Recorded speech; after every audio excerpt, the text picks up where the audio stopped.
The Deal News Podcast, episode 246 for February 13th, the Saturday Evening Post. I'm joined by Lewis and Dan. Hey, fellas. Jeff, how are you? Hey, guys. I'm good. How are you? Well, let me find out. Yeah, I'm doing great. Holding available resources. Yeah, exactly. I was just checking. See if I Quick was survey. leading. Quick survey. No, I'm fine, thank you. Good. How are you, Lewis? Yeah? Good. Very good. All right. Okay. Good. We established a good baseline now. We're all good. It's all downhill from here. We can move on and feel all right about it. Before we begin with the big show, we have a follow-up to our ongoing series about the Ouya. I should create some sort of jingle or theme that I can play, so that when we talk about the Ouya, seeing as how we're probably going to be talking about it for a while, I don't know, it seems like we talked about it the last 3 weeks. I don't know, something like Ouya! Or, I don't know. Ouya! Like a crowd cheering or something. Yeah. Oh, yeah. Or like, what was that guy from Scent of a Woman? Ouya! Yeah, there you go, yeah. Yeah. Topical references all exactly. around. 10 years from now, no one's going to care. So did you guys hear that the Ouya, for those who did not watch the last couple episodes, the Ouya is a TV-connected gaming device. It's like a console, but it'll cost you $100, and it runs Android operating system instead of Xbox or PlayStation or whatever. That about sums that up. It has been revealed that they are potentially going to be releasing a new one every single year. Really? So they are going to be updating the hardware and releasing it. I'm guessing it's going to be $100 every year as well. Right. Does that kind of potentially put the Ouya system, if you buy one every year, more expensive than an Xbox? Totally. Xbox, Absolutely. After 3 I would years, think you're so. like, you're after 3 years of Ouya, you're out $300. right? Whereas the Xbox and the PS3, they refresh every 5 years or so. Yeah. But I mean, like, I don't know how I feel about the news. Like, part of me is like, all right, at least they're being honest. They're going to come out with a new console every year. I mean, that's kind of like the trend right now. There's a new smartphone every month. There's a new tablet every year. Right. That's just the way everything's progressing. Yeah. But for a console, it just feels a little bit too, I don't know, Too too soon. quick. Because, Yeah. if you buy the console, like, when it comes out, what is it, June, then it'll last a year. So then will the next wave of games will they play as smoothly on the first gen as they will in the second gen, Right. That's my big concern. The company did say that all the games would be forward compatible. So the ones that you buy now, seeing as how it's run like Android, you download an Android app and you buy a new phone, and they're still available because you bought them from the Right. the Play Store. So it would be like that. You buy the games from Ouya, and they're stored on Ouya, so you can download them to the new console that you buy. So it's not like you have to rebuy the games every year. But what about the other way? You buy the first generation, and it may work fine for you, and it won't die after 2 years, so you keep it. But by the third year, when the hardware of the new Ouya is so much more advanced and running higher-end games, there's going to come a time where they're going to have to start saying on games not applicable for first-generation Ouya or second-generation Ouya. Like, imagine playing a game on your first-generation Motorola Droid versus playing it on the Galaxy S3. Yeah. Huge difference, huge difference. And I'm afraid that's what's going to happen with the Ouya. So I guess maybe the best route to do is, like, if you buy it the first gen, skip the second gen, maybe go third gen, skip fourth gen, kind of like that, Right. Kind of like self-impose a 2-year contract on yourself. Yeah. Like you would with a phone, where it's like, well, it's not as good as the current one, but I'll get the next one, and then that'll be better for another. Well, now here's the thing. I think they would be smart if they instilled a subscription program, since they already know they're going to be letting it out every year. Why not give people an opportunity to sign up for, like, say, like what they do with cell phones, like either a 2-year, a 3-year, or whatever, a 5-year contract, and drop the price down, accordingly, like $75 for a. Yeah, that's not bad. That's not bad at all. Maybe $50 for a 5-year subscription, and only charged when the unit gets shipped. So something like that, I could see people buying into, but getting your Ouya and sitting there playing it, and then by the end of the year, once you've got it mastered, then okay, well now there's Ouya 2 to contend with, and then Ouya 3. And Right. Yeah, trade a bit of loyalty and be like, well, we'll at least know we're getting more money from you than you would be if you were just buying one device, but you're getting a discount on the devices going forward. That could work. It's a thought. Yeah, I mean the difference is that they don't really have like any sort of subscription-y thing to hook you up to. You know, there's no, at least not right now. There's no Xbox Live Marketplace type thing, Right, or right. cell phone subscription to really hook you in. So like a hardware subscription is a little bit harder to sell people on, I feel. But you know, it could be done if it's done with finesse. So yeah, I don't know. Does this taint Ouya for you guys or what? Still about the same. Yeah. Yeah, you know what? I'm still very skeptical about it, but the more and more I read about it, the more I see the previews of the first kind of wave of games that they have. I'm getting a little bit interested in it, I have to admit. I haven't, not to the point where I've like pre-ordered yet, but I'm like, it has my attention. You still have a month left to pre-order before it's available in stores. So that's true, actually. You know? So the credit card's not out of your wallet, but the hand is on your wallet. Right. Okay. It's like the Just wanted holster. to be You know, clear. I have the... Yeah, you have it in the quick release holster on the side. The snap is exactly. undone. You're hovering there. You've moved the poncho to one side. You've moved the cigar to one side of your mouth. You're kind of squinting down at the guy. I may be bringing the good, the bad, and the ugly references too far. Maybe, but it works. It works. Okay. Yeah, so that's look forward. There's going to be more things about the Ouya. Hey, and at least $100 a year is less than you're paying for when you buy a new phone every 2 years. That's about you figure you pay $200 for a phone every 2 years, $100 for an Ouya every year. And cheaper than an iPad. Still cheaper than an iPad. And hopefully they won't change the way the controllers interact with the hardware. That way you're not having to rebuy the controller as well. Right. Hopefully the Ouya 2, when it comes out, you're going to be able to just buy the Ouya, which should be like $50 if you think about it, because the controller is $50 right, on its own, right? So Man, if they were smart, they would make this thing almost like a convertible. You know what I mean? It's like where basically all you do is you unscrew a couple things on the side, tilt it down, pull out a card, stick the new card in, and bam, you've got the Ouya 2. Yeah. You know what I mean? Awesome. It'd be. I think that would be a great model to work with. Because number one, it cuts down on manufacturing costs on their end. Plus, it makes it more attractive to the end user. You know, TVs do that. Panasonic and Samsung do that.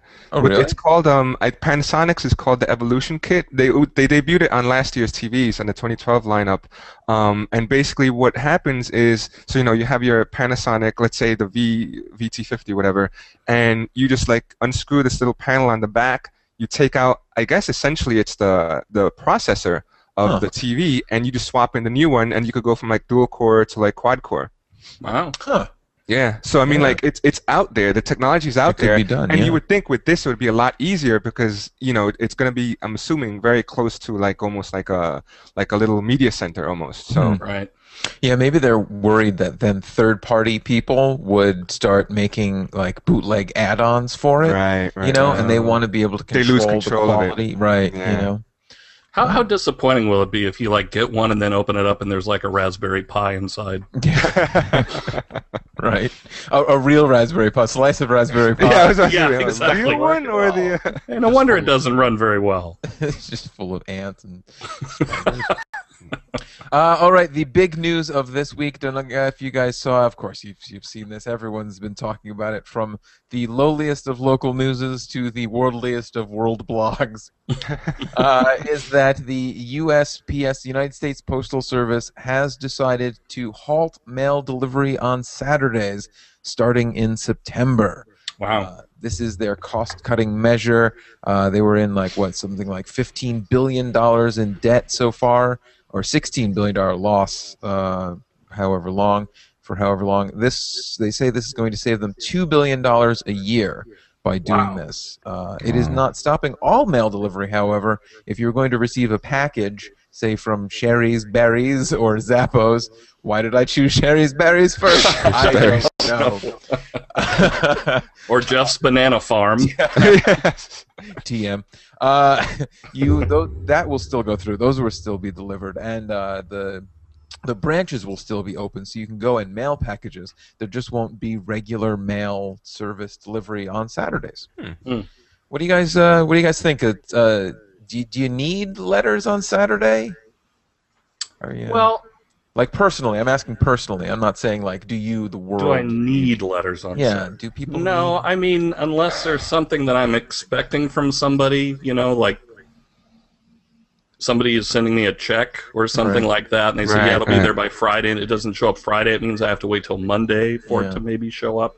That's the only thing where I could think it would cause some disruption, but honestly, you already live with that by it not showing up on Saturday, and you have to wait until Monday for it. It's just one more day, one extra day. Yeah, it's a small inconvenience for us. I think for me personally, it's a small inconvenience. I mean, I can't think of anything that I really get through the mail that I really need or want, really, Yeah, right.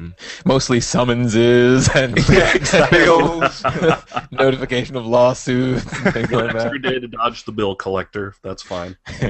Yeah, and we used to get a lot of mail, but then we put ourselves on the do not mail lists and whatever. All right. And we canceled all of like the catalogs that were just showing up to our house. So now, honestly, it's already like we don't get mail on Saturday because I can't remember the last time I opened the mailbox on Saturday and received anything in there. And mostly like 4 out of 5 days of the week, we don't get anything in our mailbox anyway. We just don't get mail. Wow, really? Yeah. Yeah. I always get mail on Saturdays. Yeah? Yeah. Like what? Well, Flyers? Most of the stuff I have to call the police to come get out of the box. But flyers, circulars, sometimes a letter from somebody. Yeah, I mean, I've always got at least 2 or 3 pieces of usable mail. Those Valpak coupons that everyone gets. Because there's a lot of dry cleaning that happens. Yes. Yeah. The only people I can see this really, really affecting are the people who subscribe to Netflix and still get DVDs shipped to them in the mail. That's a very good point. Very good point. Magazines. Magazines. For the few people that still subscribe to magazines. Yeah. I mean, we subscribe to a few magazines, but I've never been sitting around and like on a Saturday and be like, "Wow, man, I could really go for Every Day with Rachel Ray. Why is that now? I have to wait till Monday. They're a day late. Can't believe it, but it's already February. I should be getting the March issue. She's going to do an expose on squashes." I don't know. Well, that is true, though. Well, I mean, there might be some people that sit by their mailbox and wait for those. But well, it's just funny. Growing up, I was that kid that loved checking the mail. Like, Mom, can I go check the mail? I had a very, very low-key childhood, I suppose. That was the highlight of it. It really was. Checking the mail. Like, I think the mailman was there. Can I go check? I used to love getting, because like my parents get tons of junk mail, so it would be like this huge deluge of mail that came out. But these days, I'm like, I could really live without mail. And I don't see myself signing up for Netflix again anytime soon. So no, I don't think anybody would, to be honest with you. I mean, if that's the case, then go down to the Red Box, spend the $1, and get a video that way. Yeah, the other thing that it's not affecting is if you have a P.O. box at the post office. So if you really want to get your Netflix, maybe you're one of those power users, that like constantly cycles and you're like trying to watch through everything Netflix has, get yourself a P.O. box because the mail will still be dropped into a P.O. box on Saturday. Oh. Yeah. So you can still technically get Saturday delivery. It's just they don't bring it to you. You have to go get it. Get it yourself. Yeah. Now, I don't suppose they're going to be passing that $2 billion savings on to us, the end user, are they? Like certainly. We're all going to be getting a check. It will be a rebate check. Right. It'll arrive Saturday. Sorry, it won't arrive Saturday. You must have missed it. Sorry. Oh, sorry. Sometime in September. It'll be a 45-cent rebate to every customer, but they will send you a letter notifying you that they spent that 45 cents sending you that letter. Right. Is that how much it costs now to send a letter? 45 cents? Is it 45? I mean, I thought it was higher. I thought it was. I bought those Forever stamps at Costco. on a deal, but I don't. Yeah, even so remember you're what the good price for like was. years, right? I'm set for a year. I'll mail everything on Saturday. I never know the price of a stamp because I always buy them, from like the newsstand where they charge you like 75 cents for like one or something like that. Oh, right. So I never know the actual price. I'm like, here's 50 cents. Here's $1. Just give me a stamp. It's like a surcharge fee for having to send a letter. I can't believe I have to send a letter. I'll pay the extra for it. All right. In other news, I heard that the Postal Service was coming out with a new album soon. So Really? you take the good with the bad, Wow. right? Am I? Did I just? I don't know. I read a headline. Maybe it was someone making fun of the Postal Service dropping service, and I just assumed that it was the Postal Service, the band. After 10 years, there you they're go. coming out with a new right? album. Right? Okay. I didn't catch that reference. I had no idea who the Postal Service was. All right. Lewis, wasn't it you that said? Didn't you listen to their new song? Yeah, I think I just tweeted the new single, which I really like. Is it good? All right. Yeah, I mean, if you like them originally, it's almost like they sound the same. They sound exactly the same. Can you play it on a Saturday? This track is disabled on Saturday. That's weird. We're sorry. Please come back on Sunday when this track will be enabled. You can listen to it in a post office. They just can't be radio broadcast to you. It's not just a new single, right? They're gonna have a whole new album. Yeah, it's a new album. They're also touring. They're gonna be at the Barclays Center in June, I believe. Oh yeah. Wow. Yeah. Fantastic. If no one has heard them, they are like Owl City, but actually good. Boom, Owl City. I've never even heard of Owl City. What is Yeah, Owl City is this kid who heard the Postal Service and was like, I could do that, and came out with an album or two. Right, back me up, Lewis. Owl City, right? Absolutely. Okay. Because I remember for a while I was like, oh, if you like the Postal Service, you love Owl City, and I remember I was like, oh, cool, I gotta check them out. Oh man, I was like, no way. Were they horrible? Yeah. Horrible, I guess. It's like Postal Service, but without the Talent. I think maybe Owl City could get there, but he was very young when he made that album. Right. You know, We're getting very close to Nickelback territory right Here now. we are. Tread lightly. Always goes back to Nickelback. It always goes back to Nickelback. Speaking about getting back, I have no That was a horrible segue segue. at all. That's all right. I thought Go ahead. I took a leap. I thought I could get something, but no, I got nothing. So Twitter will be teaming up with American Express for Twitter purchases. Is that what? Yeah. Explain. So, if you have an American Express card, you sync it with Twitter, I guess kind of the same way you would sync it with Foursquare, and then you have to follow the American Express handle, which I forget it off the top of my head, but I believe, so you follow their, American Express on Twitter, and they'll tweet out what their sale is for that day, and all you'd have to do is reply back with the hashtag, and you buy it automatically. And they just charge it to your account. And they charge it to your account, and it ships two-day shipping to you. Interesting. And I believe they named a couple of their first sales. One of them, I think for Wednesday, is that they're going to have the Amazon Kindle Fire HD for, I believe, $150. I believe it was for $150. So the hashtag is buy Amex gift card 25, and that's the sale for the day. So you get a $25 gift card for $15, and if you want to buy that, you just you send out a tweet with the hashtag buy Amex gift card 25. So I guess tomorrow when they have the Kindle Fire, it will be something like buy Amex Kindle Fire, and it just automatically gets charged to your account. Why do I just see a rash of just random hashtags going out like buy Amex submachine gun? Buy Amex coffin. Buy This is a good Amex idea, and I'm firing up buy Twitter. Amex. Yeah, buy Amex Nickelback.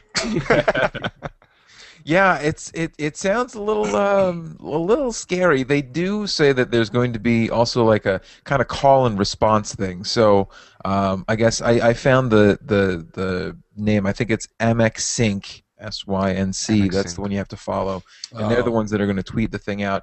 You then have to tweet that hashtag, but then they will send you a tweet in response, and then you have to send another tweet with a hashtag from that tweet.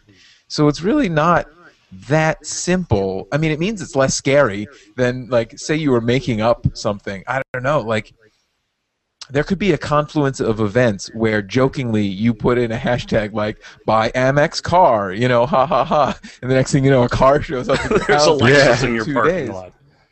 So it won't be as scary as instant purchasing, but then because it's not as scary, it makes it slightly less convenient. So it's like I have to sit there and tweet, wait for this response, which depending on the state of their servers, there could be a little bit of a lag, a little bit of delay, right? Right. And then have to tweet something back to them, and then you'll get your item. I guess that's almost a way of like verifying and confirming that Oh yeah. I want to buy this, because if you just do it one and you're like, whoops, I didn't mean that hashtag. I mean, Right. Would any of you guys ever buy anything like that? I wouldn't. you know what? If it's an exclusive, which they say that they're going to have exclusive, and it's a good deal, I actually might. Really? I guess I would have to sync with Twitter. Yeah. I don't like the idea of it, but if it's a really good deal, I might. Because wasn't it just recently that Twitter just got hacked and like a whole bunch of names and passwords got compromised? Oh yeah. So that Amex Twitter profile, whatever, has to be locked down. Yeah. Because if they get hacked, then whoa, Dude, that would be a nightmare. then it will be by Amex Lexus, Yeah, I could see this being one of those things like with a like a Facebook offer or other Twitter offers that have gone through, like you said, like Foursquare, where it's like reveal your location and get $5 off at that, and I will sign up to follow at Amex Sync just to tweet this hashtag, get the response, get the thing, and then unfollow them.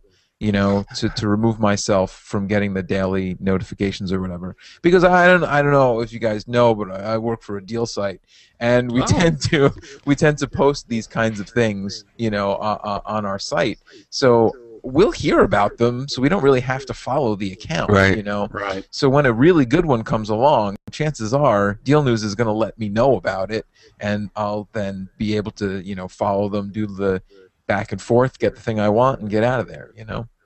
So people should follow Deal News on Twitter, exactly, and then Twitter their Amex hashtag via Deal News hashtag via right. something. So how it's going to work is Deal News will Twitter at you to let you know that there's a deal, and then you follow another Twitter account. Twitter, tweet a hashtag. They'll tweet another hashtag back. You tweet that.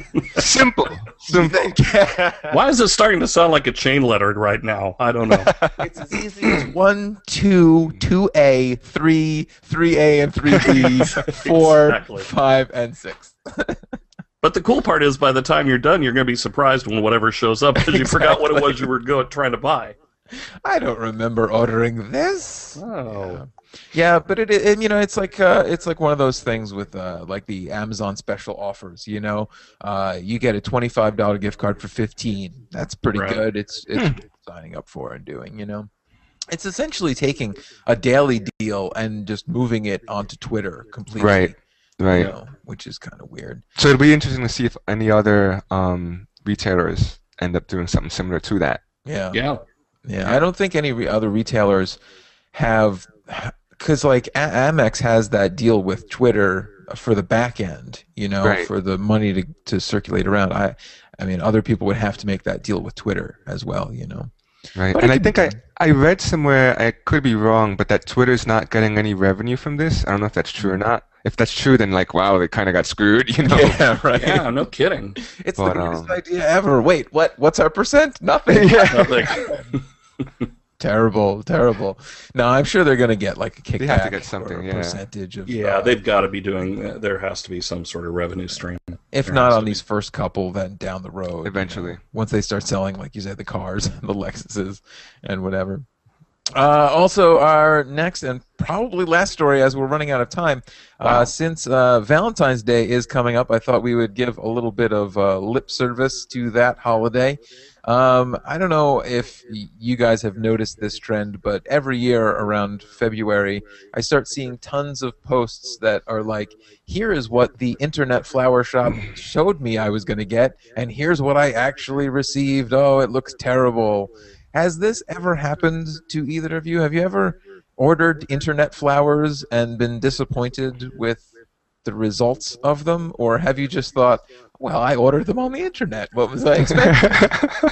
Yeah, I've never been disappointed in any flower purchase I made, and the only one actually. Have you been disappointed? Well, that I don't know, because those restraining orders don't let me go and contact them. But yeah, I mean, most of the flower orders have come through and they've been perfect. In all honesty, 1-800-flowers.com. This was not a paid endorsement. I'll wait for my check, but it won't arrive on Saturday. But yeah, it's like it's been easy, fast, painless, and like, yeah, probably one of the easiest things I've ever had to order for a holiday. Yeah, and it's great. You can do it at the last minute. Again, not a paid endorsement. We're just being very glowing about internet flowers. I guess because the alternative is going outside of the house. Really, right. To get this stuff done. Lewis, have you ever had any sort of dealings with the internet flower people? I think like once or twice I ordered, and this was a while back, and I ordered them for someone, and I had them delivered to that person, so I never saw them. I just kind of assumed like, oh, they look like they did online. Yeah. And I never got any complaints, so I'm going to assume that they did look decent, Did you get defriended on Facebook? Yes, immediately after. Your mom just defriended you, and it was That's really the worst. awkward. When a family member defriends you, you hit rock bottom. Yeah, I mean, I buy internet flowers all the time, like Mother's Day especially, it's just so easy and convenient to not think about my mom and just send things out with a push button online, And I've seen the flowers and they look fine. I think it's one of those things where it makes a better story for the internet to show the times where it doesn't look like of course. they do, Right. It's just like the news. It's like, why show a happy story about a fireman rescuing a cat from a tree when there can be some ostrich rampage down the middle of Main Street. I think also the majority of these stories come from people who ordered it online and sent it to their own home for someone living there, because then they know what they saw. But, Right. you send it to someone that doesn't live with you, they never saw what it's supposed to look like. So it looks like a nice bunch of flowers, unless they arrive dead. Then you've Or if you ordered send yourself a bouquet of flowers and then right. pretty much, Oh, who's this from? yeah, Oh. just when you have to impress the delivery person that you're getting flowers, Right. forever alone. It's weird. I opened the card. Why is it signed by you? I have a twin. I have a twin brother. Same exact name. We're very I swear. close. I swear. Let's see. Other Valentine's Day news. It is estimated that the average male is going to spend $169 for things on the day, whereas the woman will only spend about $86. Oh, Wow. I protest. Wow. Exactly. So, men, let's rise up against Valentine's. I don't know. What am I saying Yes. here? I don't know. We need our own holiday or something. Yeah, I don't know. Maybe we should demand we get internet flowers as well. I think so. I could use a nice spring bouquet for my Yeah. desktop. I want to feel pretty too sometimes. And really, don't we all? But I say let's rise up and not spend anything and just go ahead and get our pillows and sleep on the couch. exactly. That'll be the trade-off. That'll be the trade-off. We get a night on the couch, but we didn't spend anything at all. That's right. I don't know about you guys, but every year for Valentine's Day, I ask for a box of those sweethearts, the ones that are like the chalk Necco wafers that say "Be mine" and it's over. Oh, or the little whatever. small, yeah. Yeah, the Oh ones yeah, that, I remember those. yeah, my favorite. Fun. But the thing is that everyone assumes everyone else in the world hates them, and I never get them. Oh, that's Yeah. sad. I know. They should make a Hallmark TV movie about me, the boy who wanted sweethearts and never An got after-school them. special. Exactly. It really is a shame. Everybody really is. That is. That's very sad. I feel bad for you. I'll send you some. Oh well, no. I But was they just won't gonna arrive say, Saturday. Yeah, they won't be Maybe they there on will. Saturday, Maybe they will so- because it's a package. Yeah, that might look a little awkward. Why is Dan sending you candy? And No. I was gonna say this is not a plea to the viewers or listeners to sure, send me sweetheart sure. candies. I do not. I will have to throw them out because that's just way too many sugars coming into my house. I just want one. Dude, I am so not above that. Send them to Dan Leadbetter, and here's my P.O. box. Send them to me. I'll make sure Dan gets them. Oh, Wink. sure, yeah. Candy that you didn't ask for has no calories. That's the rule, right? Yeah, Isn't that's what I'll go with. That's how it goes. So what was like the worst thing you ever got as a Valentine's present in your entire life? You know, obviously your current significant other excluded because you don't want to sleep on the couch just yet. Yeah. I don't know. I don't really get. I can't remember getting much for Valentine's Yeah, Day. I don't think guys normally get gifts for Valentine's Day. You know?